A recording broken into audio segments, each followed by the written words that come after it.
에레미야애가 4장 11절부터 마지막 절까지. 이제 오늘 본문은 이스라엘 멸망의 원인을 보여주는 그런 말씀입니다. 그리고 이제 내일 5장으로 가면은 하나님 앞에 긍휼을 구하는 기도와 소망으로 마무리가 되죠. 이 11, 12절을 보면 하나님의 진노로 시온의 터가 무너졌다 이렇게 이야기를 해요. 맹렬한 진노를 쏟아 부으시며 시온에 불을 지르사 그 터를 사르셨도다. 이 터라고 하는 것은 기초잖아요. 그러니까 시온은 에루살렘을 말하기도 하는데 여기서는 이스라엘을 의미하는 것으로 봐도 되죠. 그러니까 에루살렘이 됐던 이스라엘이 됐던 그 기초가 무너지고 불살라 버렸으니까 이제는 뿌리조차 사라졌다. 멸망을 이렇게 이야기를 하는 겁니다. 사람들은 지금까지 에레미야 시대 그 마지막 바벨론에 의해서 무너지기 전까지 시온은 망하지 않는다. 이런 구호를 외쳤고 또 그것을 믿었어요. 시온, 그러니까 예루살렘을 여러 가지로 표현을 해요. 예루살렘이라고도 하고 다윗성이라고도 하고 시온이라고도 하는데 예루살렘이라고 할 때는 지명을 말하는 그런 의도가 강하죠. 아닐 때도 있지만 항상 그렇다는 건 아니지만 대체로 성경에서. 근데 그걸 시온이라고 부를 때는 상당히 좀 신앙적인 의미가 강해요. 그래서 하나님의 성 이런 의미, 하나님께서 지켜주신다. 그래서 이 시온은 무너지지 않는다. 이게 그들이 믿고 있었던 헛된 소망이었죠. 그런데 그 시온이 터조차도 불살라졌다. 그러니까 철저히 망하는 것을 지금 이야기를 하고 있는 겁니다. 그러면서 12절에 대적과 원수가 예루살렘 성문으로 들어갈 줄은 믿지 못하였었도다. 그러니까 예루살렘이 망할 것이라고 하는 것은 상상도 안 했는데 그 일이 이루어졌다. 그러니까 11절에 시온, 12절에 예루살렘 같은 이야기예요.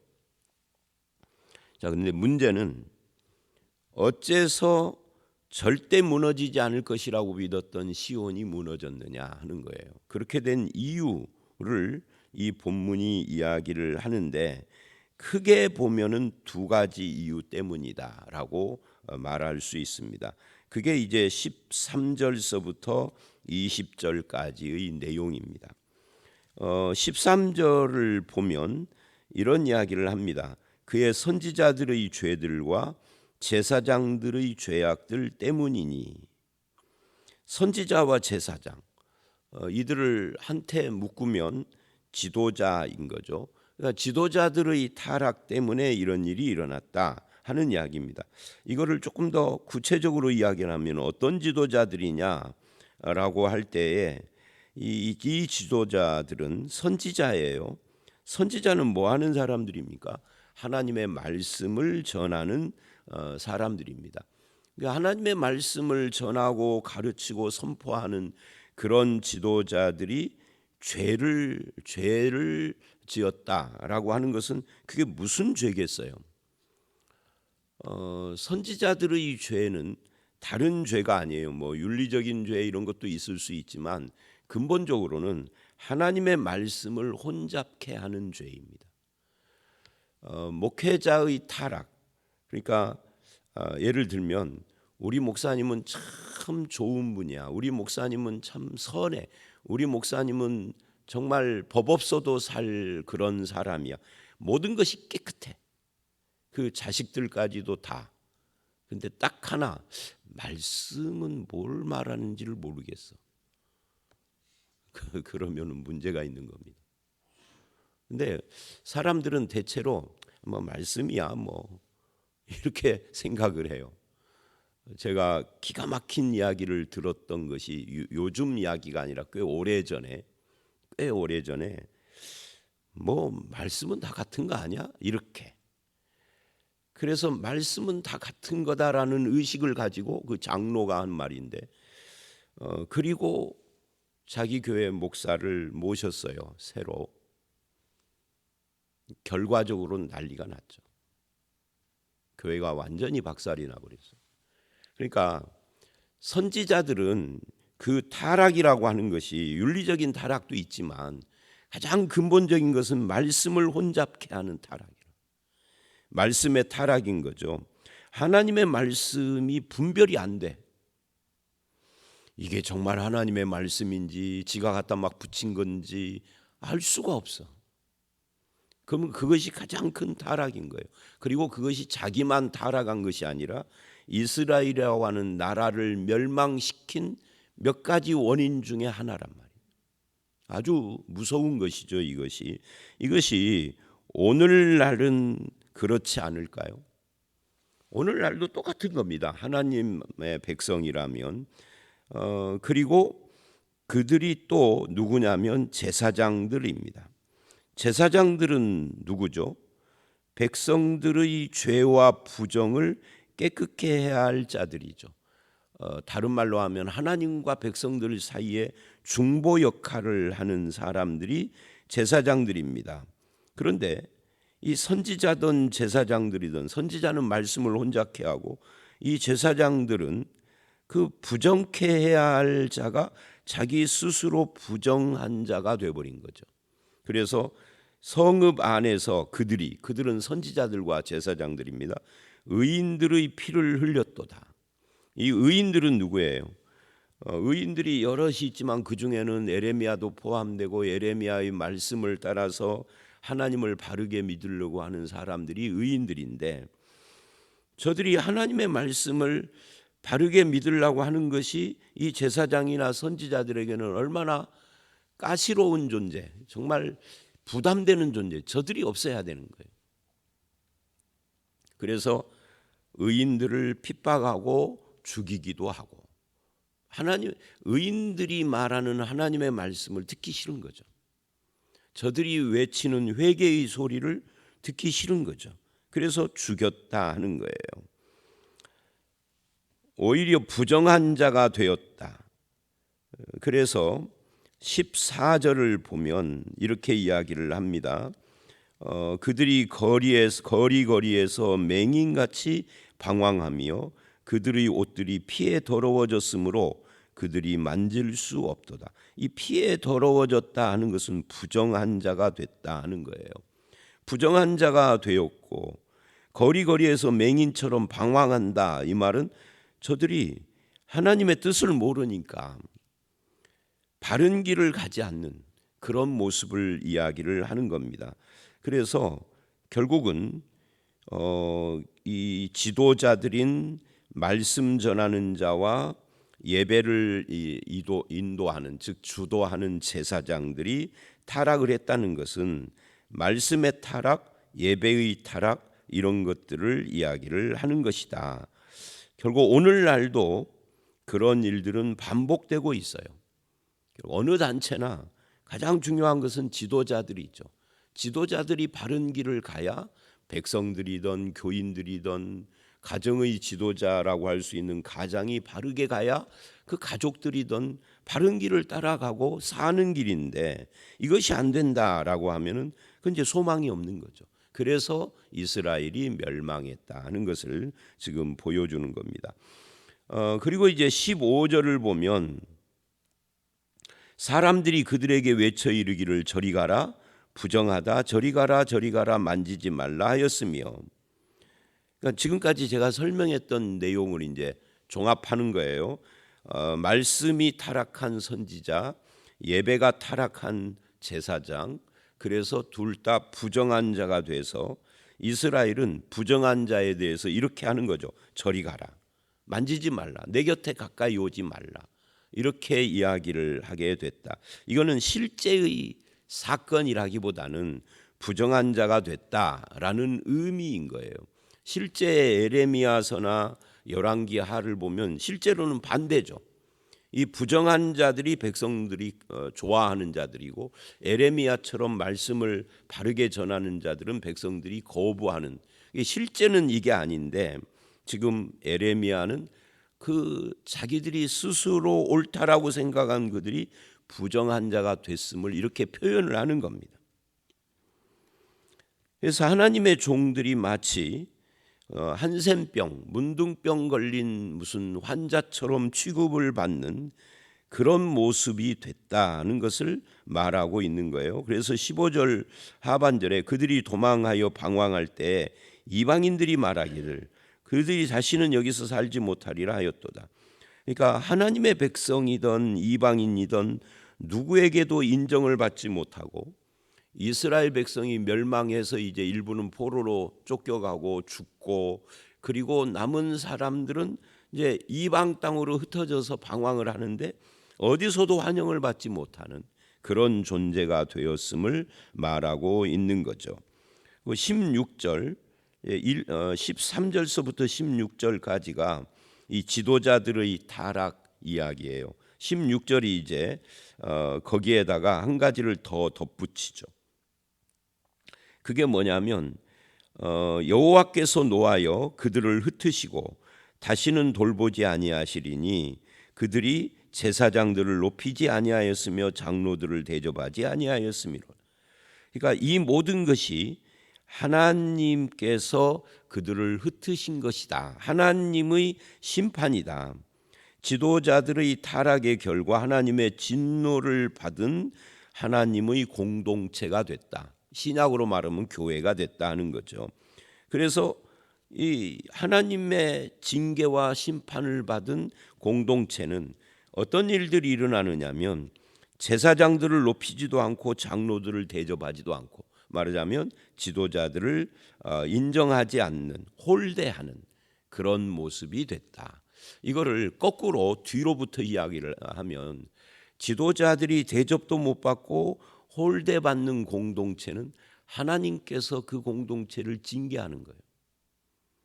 근데 이것이 맞는 것이 문제가 있는 교회마다 지도자들이 대접을 못 받습니다. 이게 하나님의 징계다 그런 이야기예요. 그래서 여기까지 우리는 지도자들의 타락, 그 중에서도 말씀의 혼잡과 예배의 타락, 그래서 지도자들이 존경을 못 받고 백성들은 흩어지는 이런 모습이 과거 에레미야 시대, 지금부터 2500년 전 이런 때만 그런 것은 아니다. 오늘날도 마찬가지다. 오늘날도 이 모습이 그대로다는 것을 우리는 눈으로 목격하고 있고 체험을 하고 있고 보고 있죠. 우리 공동체는 어떠한가 하는 것을 살펴봐야 하고 공동체뿐만 아니라 나는 우리 교회나 국가나 가정에서 무엇을 중요하게 생각하는가 하는 것도 살펴봐야 해요. 그 다음에 17절부터 20절은 한마디로 말하면 헛된 구원을 바라봤다. 이게 이제 이스라엘 멸망의 또 다른 이유인 거예요.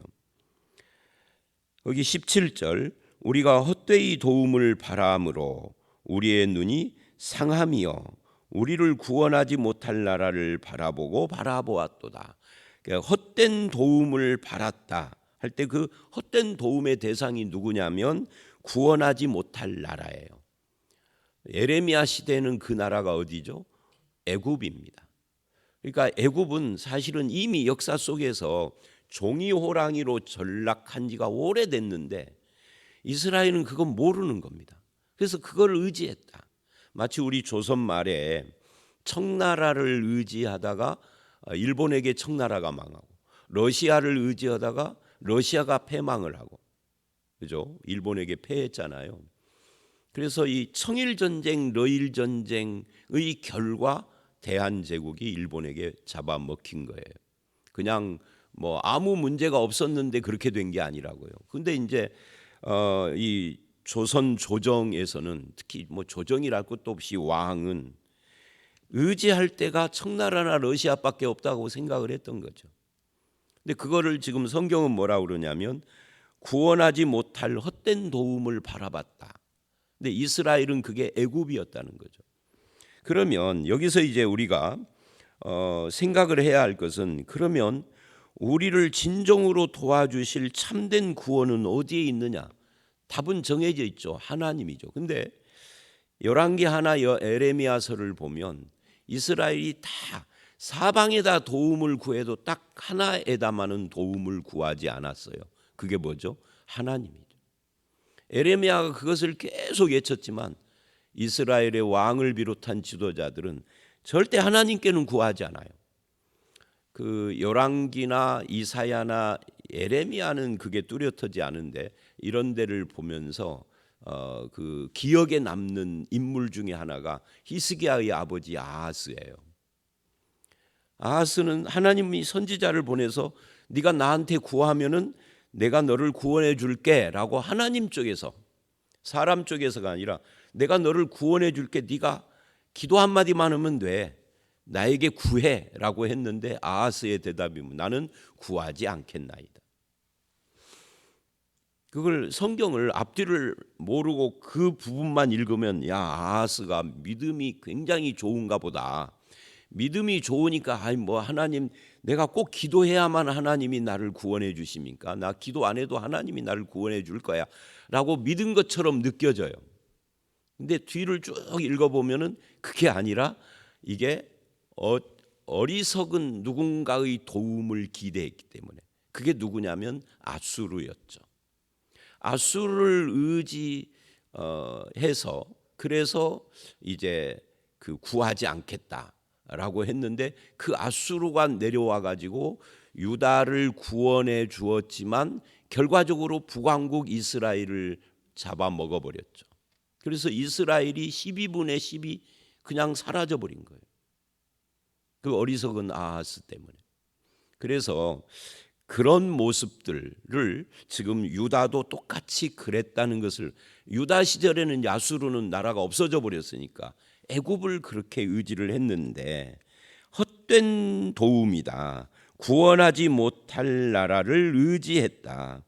하나님을 의지해야 되는데 하나님의 백성이 18절 그들이 우리의 걸음을 엿보니 우리가 거리마다 다 다닐 수 없으며 우리의 끝이 가깝고 종말이 이르렀도다. 그러니까 결과적으로 그래서 멸망했다는 이야기예요. 아수르, 바벨론, 애굽 요 틈바구니에서 하나님을 의지하지 않은 그들을 말하는 거죠. 위기를 벗어나려고 세상과 타협을 하고 의지를 했는데 그 결과적으로 세상과 타협하고 의지하고 결과가 뭐냐면 세상의 종이 되는 거예요. 사냥감으로 전락을 하는 거죠. 그래서 19절 우리를 뒤쫓는 자들이 하늘의 독수리보다 빠르며 산꼭대기까지 뒤쫓고 광야에서도 우리를 잡으려고, 말하자면 금방 제가 말한 것처럼 사냥감으로 전락을 했다 하는 거죠. 결국 교회나 성도는 구약이든 신약이든 누구의 도움을 의지해야 되느냐? 주님의 도움을 의지하고 믿어야 한다. 무엇을 내가 잡아야 하느냐? 하나님의 은혜를 붙잡아야 하는 거죠. 하나님의 말씀을 붙잡아야 하는 것이죠. 근데 다 붙잡고 그것만 안 잡아. 이게 어리석은 이스라엘의 모습이었다는 거죠. 그 결과 20절 우리의 콧김, 참 이상한 표현을 해요. 우리의 콧김 곧 여호와께서 기름 부으신 자가 그들의 함정에 빠졌으며, 여호와께서 기름 부으신 자는 누구죠? 예수님을 말하는 거 아닙니다. 구약의 기름 부음 받은 자들이 셋이잖아요. 제사장, 선지자, 왕. 여기서는 왕을 말하는 겁니다.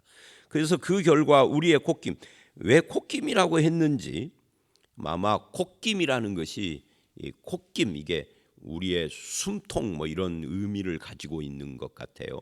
그러니까 우리의 생명 뭐 호흡 같은, 그러니까 옛날에는 왕정 시대에는 왕이 중요하잖아요. 그런데 우리의 생명줄 같은 그 왕이 함정에 빠져 결국은 패배하고 포로로 잡혀가고, 어떤 사람은 눈이 뽑혀가지고 그렇게 잡혀가고 죽고 막 이렇게 되는, 그러니 소망을 완전히 잃어버리는, 몰락했다 하는 것을 지금 이렇게 말을 하고 있는 겁니다.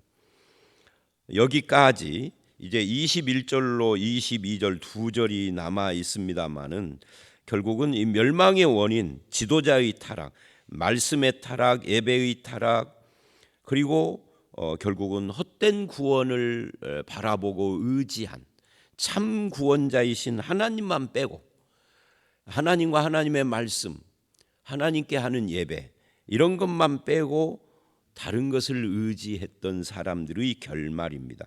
결국 우리는 어떻게 해야 되는가 하는 문제가 남는 거죠. 22절, 21절 보면 딸 우스 땅에 사는 딸 에돔아 즐거워하고 기뻐하라. 잔이 내게도 이를지니 내가 취하여 벌고. 그러니까 이런 멸망이 이스라엘만이 아니라 에돔 땅에도 임하는 것을 이야기를 하고 있고요.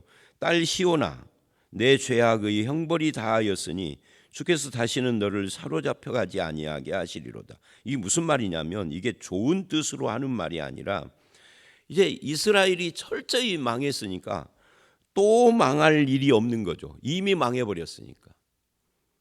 시온이 완전히 파괴돼서 무너져 버렸는데 뭐 와서 무너뜨릴 성벽이 있어야 또 망하지. 그러니까 완전히 망해서 망할 것이 없어져 버린 걸 말하는 거예요.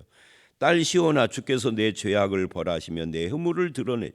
그러니까 에돔이든 시온이든 그 근방에 있는 나라들이 다 멸망했음을 보여주는 내용입니다. 결국 우리는 어떻게 해야 됩니까? 바른 말씀의 회복이 우리에게 필요하고, 바른 예배의 회복이 필요하고, 바른 지도자가 필요하고, 그리고 우리가 의지해야 할 바른 소망과 믿음이 필요하다. 오늘 본문의 내용이 그렇게 결론 지어질 수 있습니다. 여러분에게는 참된 하나님의 말씀과 그 말씀, 그러니까 객관적인 하나님의 말씀이 아닙니다. 그 말씀이 내 말씀이 되어야 해요. 그러니까 이제 목회자로서도 어떤 분은 그런 걸 주장하는 사람들이 있어요. 신학자들 중에도 있고 성도들 중에도 있고, 그러니까 하나님의 말씀만 그저 말을 하라, 이런 분들이 있어요. 그런데 그 함정이 있습니다. 그래서 어떤 것까지 가느냐 하면, 신학자들 중에서는 성경 설명만 해. 나머지는 듣는 사람이 알아서, 이 무슨 말인지 지금 모르실 텐데, 적용하지 않는. 적용은 네가 알아서 각자 하는 거예요. 목사는 그냥 설명만 해주는 거예요. 그 이제 영국 스타일이라고 그래요, 그거를. 그런데 바른 말씀의 회복할 때 그냥 나오고 상관없는 객관적인 말씀, 이건 뭐 이 자체로 바른 말씀이에요. 그것이 나에게 바른 말씀이 되어야 합니다. 나에게 적용돼야 할 거 아니에요. 말씀을 늘 묵상하는 삶을 살아야 된다는 것을 제가 지금 이렇게 둘러서 말을 하는 겁니다. 말씀 자체야 진리예요. 진리가 나오고 무슨 상관이 있느냐 그 말이죠. 바른 말씀의 회복이라는 것은 맞아, 목사 설교 잘해야 돼, 목사가 설교를 바르게 해야 돼, 이게 아니라 내가 하나님의 말씀을 읽거나 듣는 내가 바른 말씀을 회복해야 한다. 예배도 마찬가지예요. 참 다른 사람이 예배 시간에 너무너무 진지하고 정말 예배 드리는 모습이 아름다워. 나는 맨날 아픔해. 그럼 나하고 아무 상관이 없는 거죠. 나도 바른 예배를 회복해야 하는 거죠. 바른 지도자, 바른 소망의 믿음. 이거 여러분들이 회복되어 있는가 하는 것을 스스로 점검을 하시고, 그렇게 바른 길을 걸어가는 저와 여러분들이 다 되시기를 주의 이름으로 축원합니다. 함께 기도하겠습니다. 하나님, 에레미야 예가를 통하여서 이스라엘이 멸망한 이유가 지도자의 타락, 말씀의 타락, 예배의 타락, 그리고 헛된 구원을 바라보는 것에 희인한 것을 우리가 봤습니다. 우리가 우리의 삶을 돌아보게 하시고 바른 말씀의 회복이 있게 하시며 예배의 회복이 있게 하시며 우리에게 바른 지도자를 허락해 주시고, 또한 하나님만이 우리의 소망이라는 것을 확실하게 인식하고 정말 주님의 손을 붙잡는 믿음으로 살아가는 우리 모두가 되게 해 주시옵소서. 이렇게 바른 길을 걸어가는 성도들의 기도를 들어주시고 응답하시며 우리의 삶에 함께 하실 줄 믿사옵고 예수님 이름으로 기도드려 싸움나이다. 아멘.